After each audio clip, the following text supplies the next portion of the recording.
Meus irmãos, por favor, abram suas Bíblias comigo no Salmo 121. Esse foi o texto que o Senhor propôs ao meu coração para nós estudarmos um pouco hoje à noite, refletirmos acerca dele. É um texto que nos lembra que o Senhor é aquele que nos guarda e nos preserva, aquele que não permite que nenhuma situação nos apanhe de surpresa, tampouco a Ele. Um Deus que vai adiante de nós e nos guarda, nos protege de todo o mal. O famoso salmo que nos lembra que o Senhor é o fiel guarda dos homens. Salmo 121, a partir do verso 1, nós pensaremos a respeito do seguinte tema: o nosso socorro vem do Senhor. O nosso socorro vem do Senhor. Algumas reflexões sobre a bondade e a fidelidade do nosso Deus. O verso 1 nos diz assim: eleva os olhos para os montes, de onde me virá o socorro? O meu socorro vem do Senhor, que fez o céu e a terra. Ele não permitirá que os teus pés vacilem, não dormitará aquele que te guarda. É certo que não dormita nem dorme o guarda de Israel. O Senhor é quem te guarda, o Senhor é a tua sombra à tua direita. De dia não te molestará o sol, nem de noite a lua. O Senhor te guardará de todo o mal, guardará a tua alma. O Senhor guardará a tua saída e a tua entrada, desde agora e para sempre. Amém. Meu Deus, nós estamos diante da tua palavra. Esse texto tão caro ao nosso coração nos lembra da tua fidelidade, do teu extraordinário amor. Os peregrinos que cantavam essa canção cantavam-na com o objetivo de encorajar os seus próprios corações por ocasião das suas peregrinações à cidade santa, a preciosa Jerusalém. E sob muitos aspectos essa jornada era muito difícil, Deus, e essa canção os lembrava de que apesar de todas as agruras que são inerentes à nossa condição humana, o Senhor triunfa sobre cada uma delas.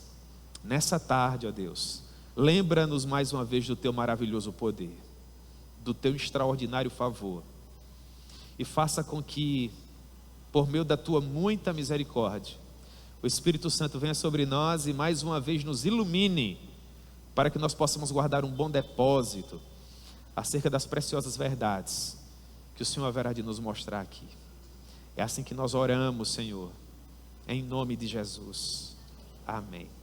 Pois bem, meus irmãos, dentro do saltério, desse conjunto de 150 canções que compõem os salmos que nós temos no Antigo Testamento, nós temos um grupo de 15 canções que ficaram conhecidas na história como os cânticos dos degraus ou cânticos de romagem. Eram as canções que os peregrinos cantavam sempre que, por ocasião de um dos ajuntamentos solenes no Antigo Testamento, eles deixavam as suas regiões e subiam até Jerusalém para sacrificar ao Senhor e para adorar ao Deus Todo-Poderoso de Abraão, Isaque e Jacó.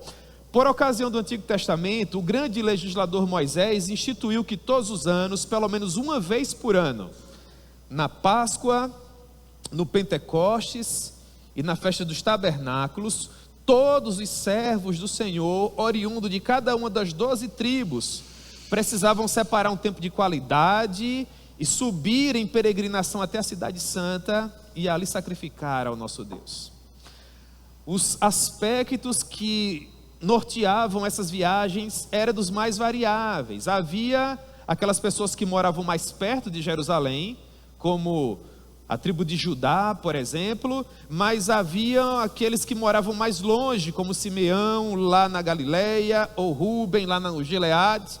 Portanto, para algumas dessas pessoas a viagem era mais fácil, para outras pessoas a viagem, naturalmente, era mais difícil. E da mesma forma é a nossa vida, irmãos, da mesma forma é conosco. Todos nós também estamos em santa peregrinação. A semelhança do peregrino de Bânia, nós deixamos um local de destruição e morte, que era a nossa vida destituída da presença do Senhor, e com a ajuda do Espírito Santo nós estamos em peregrinação em direção à nossa amada cidade celestial. A jornada de alguns é uma jornada de certa forma mais fácil, a jornada de outros é mais difícil. Alguns caminham com certa saúde, alguns outros caminham amargando doenças crônicas, severas, alguns caminham com melhores condições materiais, possuem um pouco mais para si e para a sua família, alguns outros caminham com muita dificuldade nessa área, com celeiros vazios, com poucas oportunidades. Alguns tiveram mais oportunidade de frequentar academias, enriquecer seus currículos, aprender outras línguas, ser aprovados em bons concursos públicos. Alguns outros foi com alguma dificuldade que conseguiram ter um currículo aceito numa empresa para receber um salário mínimo no final do mês. São jornadas diferentes, são histórias diferentes, mas há algo que nos nivela a todos. Todos somos companheiros caminhando lado a lado com um único objetivo, que é chegarmos juntos à nossa amada cidade celestial.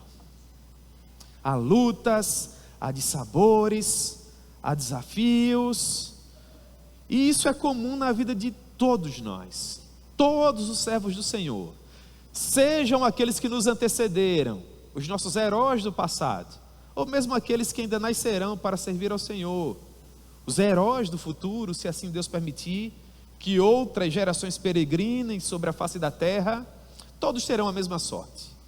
O fato é que, sem considerar o seu sobrenome, sua condição social, a sua conta bancária, o Senhor olha nos seus olhos e diz assim: no mundo você terá aflições, mas tenha bom ânimo, porque eu venci, você também vencerá. E isso fortalece o nosso coração. Era algo dessa natureza, por exemplo, que fortalecia o coração do grande reformador de primeira geração, o nosso monge da ordem de Santo Agostinho, Martinho Lutero. Martinho Lutero foi um homem que sofreu muito ao longo da sua vida. E ele assemelhava o seu sofrimento físico, humano, a uma sentença teológica. O Martinho Lutero chamava o seu próprio sofrimento de a noite escura da alma. Aquele tempo de inquietação, de um coração que luta por manter-se sereno, quando todas as circunstâncias que o rodeiam contribuem justamente para o contrário. Não foram poucas as noites que o Martinho Lutero passou em claro, com inimigos por todos os lados.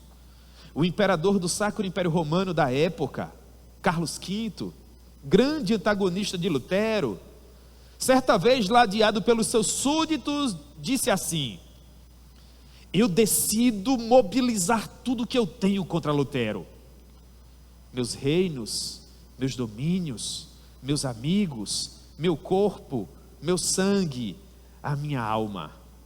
Portanto, Lutero compartilha, nas suas famosas conversas de mesa, que às vezes ele estava em casa e bastava que uma criança pisasse em um galho seco, e ao farfalhar daquele galho quebrando, ele já imaginava que os seus inimigos romperiam por suas portas e o arrastariam para deixá-lo morto, abandonado em um terreno qualquer. Mas ao longo de toda a sua peregrinação, Lutero disse que Deus se utilizou de todo esse tempo de angústia, das muitas enfermidades físicas que ele possuía, para forjar a sua teologia. Certa vez ele disse o seguinte: eu não aprendi a minha teologia toda de uma vez, mas eu tive que buscá-la cada vez mais fundo, onde as minhas tentações, os meus medos e os meus temores, as minhas lutas me levavam. Não foi a mera compreensão, a leitura de livros teológicos ou a especulação filosófica que forjaram as tábuas de carne do meu coração, onde o evangelho de Jesus Cristo foi escrito. Não! Na verdade foi o morrer e o medo de ser condenado depois que me tornaram a pessoa que eu sou. Não é quando você se assenta em uma sala de teologia, num seminário, que você se torna um teólogo, mas quando você é forjado todos os dias sob a bigorna do sofrimento e da tentação. Essa é a mesma experiência do autor dessa canção, do Salmo 121. Ao que parece, esse homem havia deixado a sua região, nós não sabemos a que tribo ele pertencia, nós não sabemos onde ele morava na geografia do antigo Israel da época, mas a sensação que nós temos é que ele já havia caminhado dias a fio, atravessando vales, montanhas íngremes, ora tendo seus pés queimados pelas areias escaldantes do deserto, ora tendo seu corpo enrijecido pelas noites em que ele convalescia, atravessando temperaturas às vezes muitos graus abaixo de zero, naquelas regiões inóspitas. E muito provavelmente quando ele se aproximava da grande cadeia de Sião, onde Jerusalém estava edificada sobre aquelas montanhas, com seus problemas de sabores, lutas, angústias, enfermidades, quem sabe, procurando ânimo, motivação no seu coração, ele disse assim: eu elevo os meus olhos para os montes.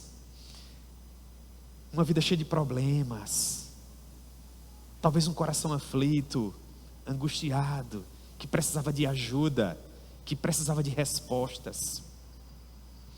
Com esse cântico de peregrinação, talvez o autor dessa canção estivesse dizendo, na sua própria experiência, se aproximando de Jerusalém, ao observar os montes, as montanhas que envolviam aquela cidade, talvez naquele momento ele estivesse se perguntando se haveria esperança para ele, ou se os seus problemas eram tão poderosos quanto aquelas montanhas que cercavam a santa cidade. Meus irmãos, eu quero acreditar que em muitos momentos é da mesma forma que nós nos sentimos. Nós olhamos à nossa volta e parece que não há saída para aquele problema que nós estamos enfrentando. Por todos os lados é como que se verdadeiras muralhas, verdadeiras montanhas auspiciosas, altaneiras, poderosas nos cercassem. Então nós procuramos sair de nossa teologia, em nossa experiência, mas nada parece nos ajudar. A sensação é que nós estamos cercados não por quaisquer montanhas, mas pelas montanhas da desesperança, da dificuldade, do desassossego. Algo semelhante à experiência de Cristão, famoso personagem do John Bunyan, do livro Peregrino. Cristão havia deixado a cidade da destruição, ele já estava no bom caminho, havia passado pela porta estreita, ele foi introduzido nesse caminho pelo grande servo do Senhor evangelista, mas no meio da sua peregrinação ele encontra um certo senhor moralidade, que o ensinou um atalho, e esse atalho passava por uma cidade chamada legalidade. Cristão deixou o bom caminho, do qual ele não deveria ter saído, e ao caminhar por um desvio, por um atalho, ele se viu naquilo que o John Bunyan chamou de antigo Monte Sinai. E o Monte Sinai começou a fervilhar e a ferver, as pedras começavam a cair, e no meio daquele fumo, de toda aquela fumaça, daquele fogo, daquela desolação, o cristão achava que seria o seu fim. Porque é isso que a lei faz conosco, é isso que as circunstâncias da vida tentam fazer com cada um de nós. Elas tentam nos sufocar e nos matar, mas vive o Senhor para sempre, que Ele sempre constituirá um remanescente fiel. Evangelista vai até lá e resgata cristão, o oferece uma nova oportunidade e o realoca novamente no bom caminho, do qual, graças a Deus, ele não saiu novamente. Então o cristão viveu a sua experiência, assim como o próprio apóstolo Paulo, que escreveu quase 50% do nosso Novo Testamento, Paulo que viveu as mais preciosas, extraordinárias experiências ao lado do Senhor, um homem que não sabe se na carne ou em espírito, foi levado pelo Senhor até aos céus, e viu coisas que para nós, homens comuns de carne e osso, são inefáveis, impossíveis de serem compartilhadas em palavras. Esse homem viveu uma experiência semelhante à do Salmo 121, sendo pastor na igreja de Éfeso. Ele enfrentou uma prova tão grande, mas tão grande, que daquela vez ele achava que seria o seu fim. Isso se encontra na segunda carta que ele escreveu aos Coríntios, 2 Coríntios capítulo 1, verso 8. O grande apóstolo aos gentios diz assim: porque não queremos, irmãos, que ignoreis a natureza da tribulação que nos sobreveio na Ásia, leia-se em Éfeso. Então Paulo diz assim: irmãos, E eu não gosto de riscar muito a minha Bíblia, sabe, Fabiana? Mas aqui merece uma grifada. Paulo diz assim, irmãos, o grande Paulo. Paulo diz: porquanto foi acima das nossas forças, a ponto de nós desesperarmos até da própria vida. Talvez um dos maiores heróis da fé dizendo: Senhor, eu acho que de hoje eu não passo. Procurou saída na sua teologia, procurou saída nas suas experiências, não havia nada, só montanhas.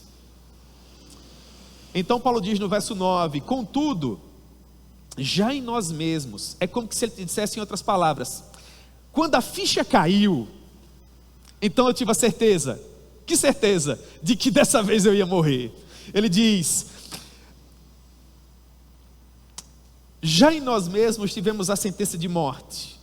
Agora Deus permitiu que esse homem sofresse tanto, com que objetivo? Essa é a pergunta teológica.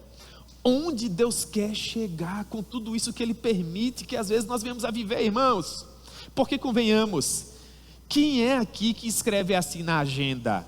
Amanhã, dia 24 de agosto, amanhã? 25 de agosto, 9 horas da manhã, coloca assim: eu quero sofrer. Você escreve isso? Pega a sua agenda, abre, no dia 25 de agosto, vai lá, 9 horas da manhã, escreve assim: amanhã, 9 horas da manhã, eu quero sofrer. Eu vou arrumar um problema nesse horário amanhã. Estou fazendo nada nesse horário, vou sair de casa para arrumar uma confusão. Você escreve isso? Não, em condições normais não, você não é louco. Se Deus não tem prazer no sofrimento do justo, se nós não devemos mais nada a Ele, porque todo o preço foi pago lá na cruz do Calvário, se toda a ira foi afastada, por que é que a gente sofre, irmãos? Por que é que coisas ruins acontecem a pessoas boas? Talvez seja por conta disso que Paulo compartilha conosco.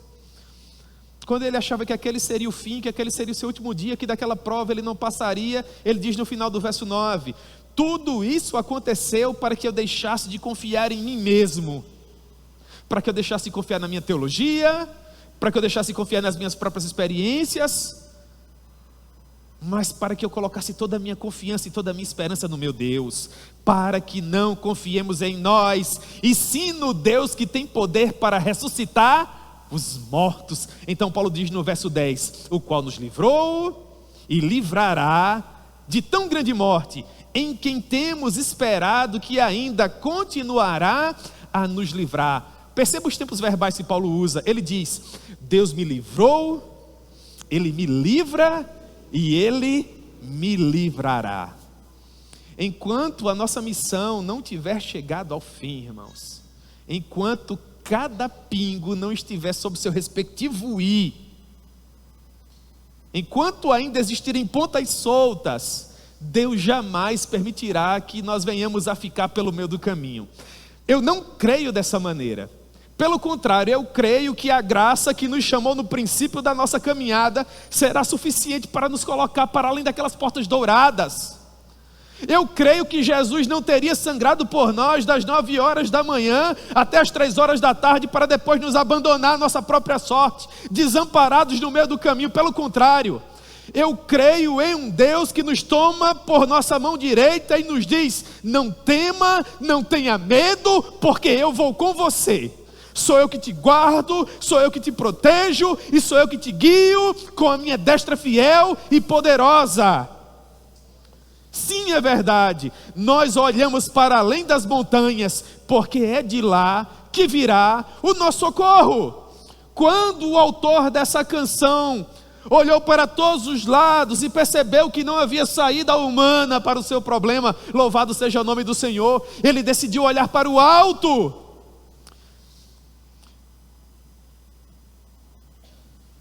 A mesma experiência de Jó, no capítulo dourado de Jó. O capítulo dourado de Jó, na minha maneira de ver, é o capítulo 23. Depois retire o tempo de qualidade e leia com calma o capítulo 23 de Jó. É uma anatomia da alma de um verdadeiro adorador. Chega um momento da sua caminhada, daquele sofrimento atroz, que Jó diz assim: Senhor, agora a gente precisa ter uma conversa. Você já teve esse momento com Deus? Senhor, vamos conversar aqui. Eu sei que o senhor não me deve nada, mas a gente precisa conversar. É a experiência de Jó. Ele diz assim, Jó 23, verso 3. Ele diz, Jó 23, 3.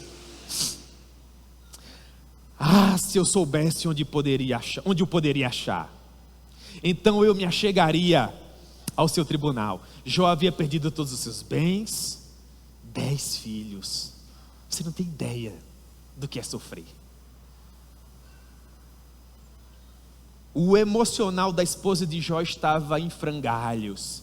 E Jó era uma ferida ambulante, da planta do pé ao topo da cabeça. Então ele diz, eu gostaria de saber onde é o teu tribunal, Senhor. Então eu me colocaria diante de ti e exporia perante ti a minha causa. Eu encheria minha boca de argumentos. Então perceba se a experiência de Jó não é semelhante à experiência do autor do Salmo 121. Essa ideia de estar cercado por montanhas. Ele diz assim no verso 8: mas se me adianto, se olho para a frente, ali não estás. Se olho para trás, Senhor, eu não te percebo. Se opera à esquerda, eu não te vejo. Escondo-se à direita e eu não te diviso. Mas o que Jó diz no verso 10, irmãos, é tão precioso. Devia ser escrito com letras douradas. Jó diz assim, Jó 23:10, era para a gente colocar numa moldura, fazer um quadro e colocar na sala de estar. Jó diz assim, mas tu conheces o meu caminho, tu conheces o meu coração, pode continuar me provando, Senhor. Aquece ainda mais essa fornalha, aperta ainda mais essa luta pela qual eu tenho passado, que do outro lado eu sairei como ouro. Sabe como é que o ouro se torna precioso, irmãos? É através do fogo. Quanto mais o ouro é aquecido, quanto mais o ouro é provado, quanto mais ele é testado, mais ele se livra das impurezas. E é aí que ele se torna precioso. É essa a analogia que o patriarca Jó está usando. Ele diz, eu perdi 10 dos meus amados filhos, todos os meus bens, a minha mulher anda muito mal emocionalmente falando, e eu perdi a minha saúde. Mas pode apertar, Senhor, que do outro lado eu vou sair mais íntegro, mais santo, mais reto, mais crente, mais consagrado a Ti. Porque eu sei, sim, irmãos, eu sei que o meu Redentor vive, e um dia Ele se levantará sobre a terra, e quando Ele se levantar, os meus olhos o verão. E então tudo terá valido a pena, eu vê-lo-ei por mim mesmo, diz o patriarca Jó. Sabe o que Jó está dizendo? A mesma coisa do autor do Salmo 121, no verso 2, Jó está dizendo, eu sei que o meu socorro vem do Senhor. Sim, que todos saibam, o nosso socorro vem do Senhor. Quando nós olhamos para todos os lados e não encontramos sequer a menor esperança de solução, é nesse momento que o Espírito Santo nos lembra que nós precisamos olhar para o alto, em direção ao trono da glória do nosso Deus, porque o trono de Deus jamais estará vazio, porque a missão dele é reinar, e nada, em hipótese alguma, jamais acontecerá conosco, de modo a apanhar o nosso Deus de surpresa. Ele antecipa tudo e todas as coisas. Sabe por quê? Porque Ele fez os céus e a terra. Ele não apenas criou todas as coisas, Ele mantém tudo em ordem, tudo funcionando, tudo em seu devido lugar. E isso inclui as nossas vidas. Se Ele criou todo esse grande, imenso universo, e dentro dele nos colocou, irmãos, é porque Ele sabe como cuidar de nós. Portanto, descanse o seu coração. Deus está no controle de tudo. E chega o momento em que Ele atua. Chega o momento em que Ele diz, basta. Existem algumas experiências que nós enfrentamos na nossa vida, que nós precisamos de fato enfrentá-las. Semelhante àquilo que viveu o grande patriarca Abraão. Gênesis capítulo 22. A conhecida passagem que Deus pede a Abraão, seu filho, o seu único filho.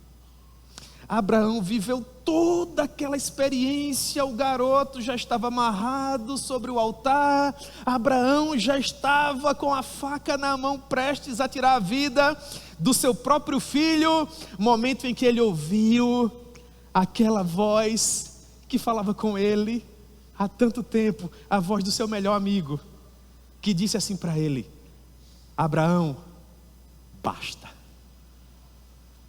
é até aqui. A partir de agora, é comigo. Então ele retira o filho de Abraão e coloca o filho dele. Existirá o momento em que Deus olhará para a enfermidade e ele dirá: basta. A sua missão, enfermidade, é até aqui. Haverá aquele problema no casamento em que Deus dirá: basta, o objetivo foi alcançado.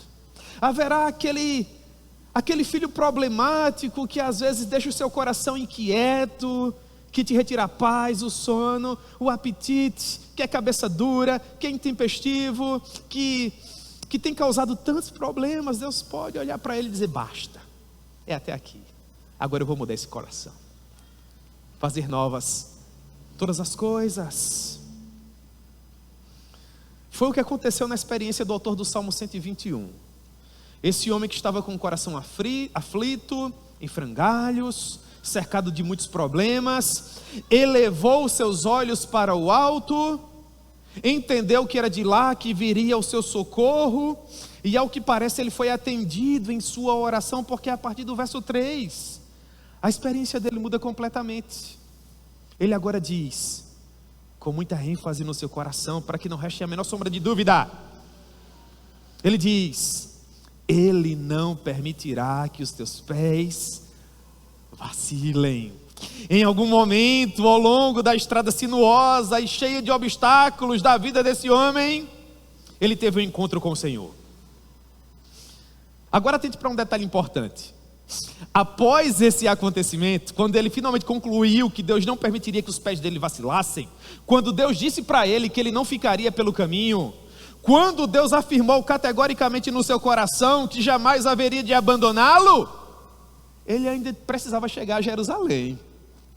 Ele ainda precisava continuar caminhando. O que é que eu estou querendo dizer para vocês aqui?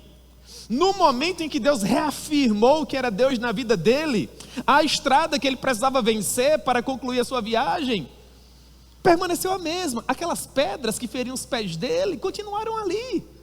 O sol permaneceria fustigando durante o dia e o frio permaneceria incomodando durante a noite. Contudo, agora, uma grande diferença havia acontecido. Qual seja? Agora ele tinha uma certeza inafastável no seu coração que Deus estava ao lado dele. Não se preocupe, meu filho, se você tropeçar, eu seguro você. Se os seus pés vacilarem, eu haverei de fortalecê-los. Se as suas mãos começarem a tremer, eu vou tomá-las nas minhas e eu serei a tua fortaleza. A grande torre forte do seu coração.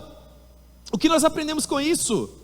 Que na imensa maioria das vezes é da mesma forma que Deus trata conosco. Quando nós atendemos ao convite do Evangelho, entregamos a nossa vida ao Senhor Jesus, no momento em que somos regenerados e Ele nos faz novas criaturas, a estrada da vida permanece a mesma. Nós permanecemos morando na mesma casa ou no mesmo apartamento, dirigindo o mesmo carro, trabalhando na mesma empresa, convivendo com as mesmas pessoas, só que com uma diferença notável. Agora Deus se encontra conosco. Uma coisa era a sua casa sem o Senhor, outra coisa completamente diferente é a sua casa com Ele. Uma coisa era o seu casamento sem o Senhor, outra coisa completamente diferente é o seu casamento com Ele. A educação dos seus filhos com Ele. O local em que você trabalha, estando você com Ele. Quando Ele está presente, tudo se faz novo. Aquilo que nos fazia temer, que nos angustiava, que nos fazia chorar, desesperar, agora, estranhamente, não possui mais o mesmo poder. E você diz: onde está, ó problema, a tua vitória? Onde está, ó grande necessidade, a tua fome voraz? Foi saciada pela vitória do Calvário.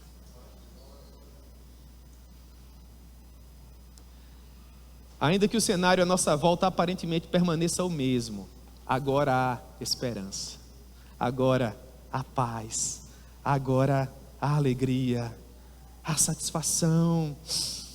E por que isso acontece? Porque o maravilhoso Deus Espírito Santo infunde em nosso coração a certeza de que nós nunca mais caminharemos sozinhos, que jamais seremos esquecidos ou abandonados. Pelo contrário, o Espírito Santo haverá de nos lembrar todos os dias que Ele estará conosco, desde o nascer do sol até o poente, do crepúsculo ao ocaso, junto conosco, todos os dias, até a consumação dos séculos. Me parece que é essa a experiência do salmista quando ele diz: não dormitará aquele que te guarda. É certo que não dormita, nem dorme o guarda de Israel. A ideia por trás desse dormir, dos versos 3 e 4, tem a ver com ser negligente, desprevenido, desorganizado, relapso. Na minha maneira de ver, o autor do Salmo está querendo comunicar o seguinte: Deus jamais vai ser negligente com você. Nenhuma circunstância da sua vida jamais apanhará Deus de surpresa. Você nunca deixará de ser alvo do amor e do cuidado misericordioso do Senhor. Preste atenção, olhe para mim. Deus nunca vai perder a sua papelada no céu.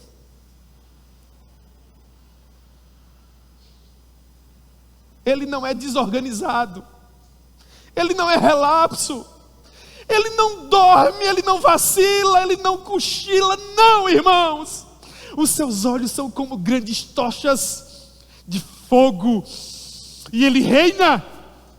Sim, é verdade, que todos saibam, Ele reina.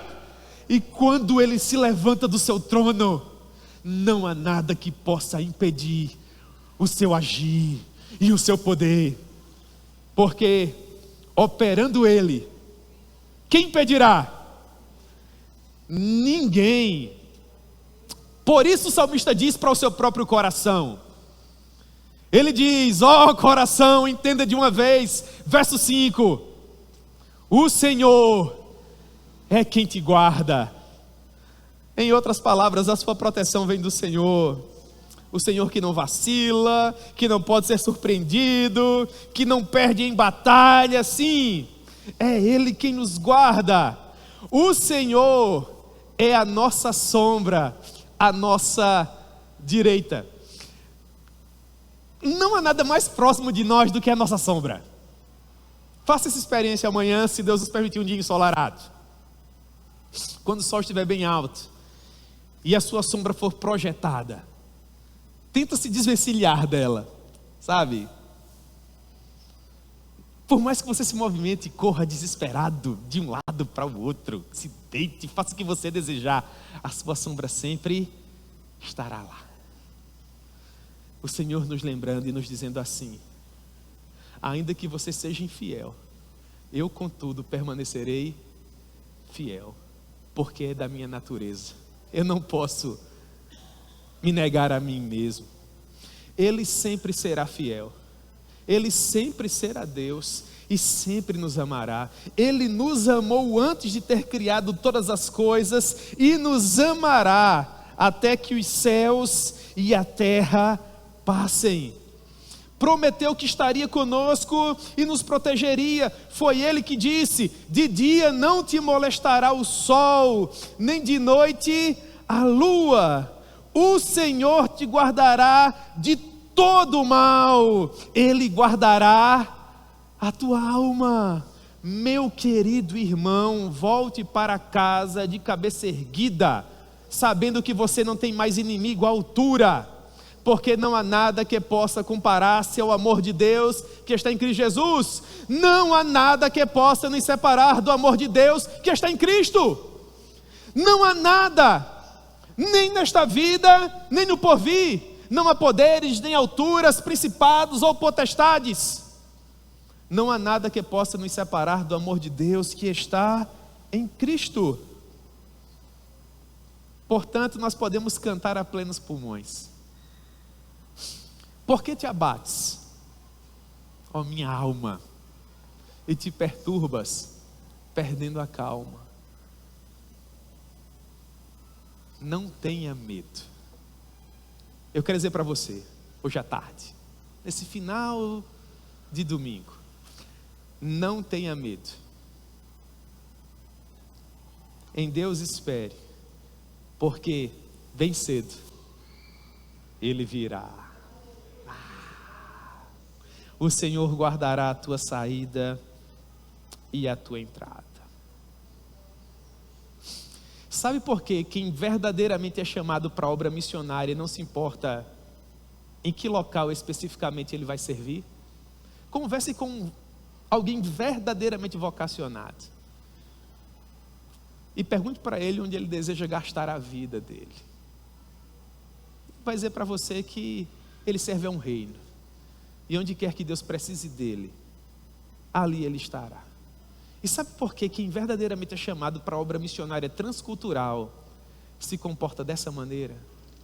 Porque ele sabe que não importa para que local do globo terrestre a providência de Deus o envie, Deus sempre estará lá. É como aquela velha canção que diz: se Cristo comigo vai, eu irei, e não temerei, com gozo irei, porque comigo Ele vai. O Senhor guardará a tua saída e a tua entrada, Ele será com você por onde quer que você for. E agora o peregrino caminhava, irmãos, como se estivesse pisando em um colchão de plumas de ganso. Você percebe? Deus está dizendo para ele: eu não vou permitir que os teus pés vacilem. Entenda de uma vez por todas, meu filho, que sou eu que te guarda. Eu sou a sua sombra, à sua direita. Porque você teme salteadores, os perigos da viagem, as dificuldades do caminho. De dia não te molestará o sol, eu serei a coluna de nuvem. Nem de noite a lua, eu serei a coluna de fogo. Eu vou guardar a sua saída, desde o momento que você deixar a sua casa em direção à minha cidade santa. E eu vou guardar a tua entrada. Eu serei com você do princípio ao fim, não apenas nessa viagem. Eu serei com você. Olha para o final do verso 8. Ele diz: desde agora e para sempre. Portanto, diga para o seu coração: o meu socorro vem do Senhor. O meu socorro vem do Senhor. Meus irmãos, vamos fazer algumas breves aplicações e nós oramos. A primeira delas: o nosso socorro vem do Senhor. Ele não permitirá que nada escape ao seu controle soberano. Eu sei que há muitos temores, há medos, há ansiedade em nosso coração. Nesse momento nós precisamos dizer para nós mesmos: eu só posso viver o hoje. O meu Deus sabe o que será da minha vida amanhã. Então confie nele. Deus já está no seu amanhã. Não é surpresa para ele. Ele só está esperando você chegar. E quando você chegar, ele já vai estar lá. Deus já sabia, irmãos, que o nosso irmão Jurandir iria partir hoje. Não foi surpresa para ele. Tudo já estava preparado. Há um poeta que eu gosto muito, né? Manuel Bandeira. E há um poema dele chamado Consoada. E ele diz assim: quando a indesejável de todas as gentes chegar, não sei se dura ou caroável, talvez eu tenha medo, mas talvez eu sorria e diga: olá, iniludível. A casa estará arrumada, a mesa estará posta e cada coisa estará no seu devido lugar. Se um homem que queria ir para Parságada tinha essa certeza e essa resiliência de coração, como é que nós que vamos para o céu não teremos, irmãos?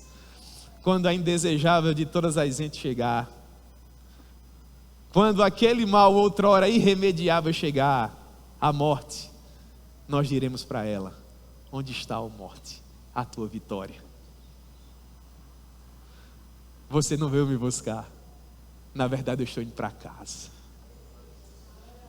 Cada coisa se encontra no seu devido lugar. Então nesse dia, irmãos, nós teremos combatido um bom combate, teremos guardado, teremos completado a carreira e guardado a nossa fé. E então nós ouviremos: vinde benditos de meu Pai para o reino que eu vos preparei desde antes da fundação dos séculos. E nós estaremos lá. Segunda aplicação: Deus jamais será negligente com você. Nenhuma circunstância da sua vida jamais apanhará a Deus desprevenido, porque você nunca será alvo do amor, jamais deixará de ser alvo do amor e da misericórdia do Senhor. E por fim, saia daqui hoje à tarde sabendo que o Senhor te guardará de todo mal. O Senhor guardará a tua entrada, o Senhor guardará a tua saída. E quando você finalmente, hoje à noite, com a ajuda do Senhor, repousar a sua cabeça no travesseiro e se preparar para dormir, saiba que enquanto você dorme, Deus permanece acordado. E quando você acordar amanhã bem cedo e os seus olhos contemplarem os raios solares mais uma vez, Ele já estará lá, esperando por você. E então nós viveremos mais um dia, até que finalmente Ele retorne para nos buscar. Amém?